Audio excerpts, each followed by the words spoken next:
Você conhece os seus direitos quando se trata do fornecimento das dívidas na conta de água? Sabe? Pois é muito importante você ficar atento para não ser prejudicado. Quem vai trazer os detalhes para a gente sobre isso? Renato Vieira.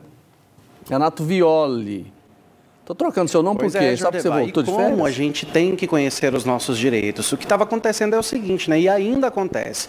Às vezes a pessoa esquece de pagar uma conta de água, essa conta vai sendo deixada para depois, e aí ela vai se acumulando, de repente o fornecimento é cortado. Mas acontece que tem um prazo legal para isso, também depende de uma série de coisas acontecerem, e é nisso que o cidadão tem que ficar de olho. Eu estou aqui com o defensor público, Thiago Bicalho, que explica um pouquinho para a gente, porque teve denúncia aqui na Defensoria, né? Explica para a gente, de fato, o que realmente pode e o que não pode. Sim, boa tarde. Diariamente a Defensoria Pública recebe diversos cidadãos com dívidas, com débitos de água, de energia e, naturalmente, nas condições econômico-financeiras do nosso país, isso infelizmente acontece muito. Mas, por vezes, essas empresas, no caso aqui de Goiás, a Saneago, acabam por atropelar, por desrespeitar os direitos desses consumidores. Recentemente, recebemos, por exemplo, uma demanda de uma pessoa que tinha débitos de água.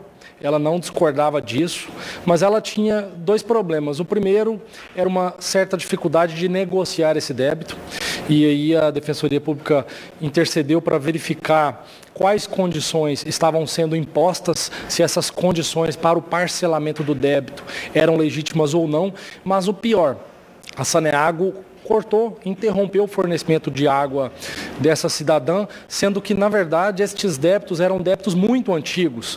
E na legislação, e é entendimento jurisprudencial, também entendimento dos nossos tribunais, que débitos antigos, ou seja, débitos cuja data de vencimento é superior a 90 dias, eles não podem ensejar, ou seja, ocasionar o corte no fornecimento da água. Essa dívida ela pode naturalmente ser cobrada pela Saneago, mas não necessariamente gerar a interrupção do fornecimento. Pois é, e essa interrupção do fornecimento, ela prejudica muito o cidadão por qual motivo? É porque hoje e sempre água é um elemento essencial à dignidade das pessoas.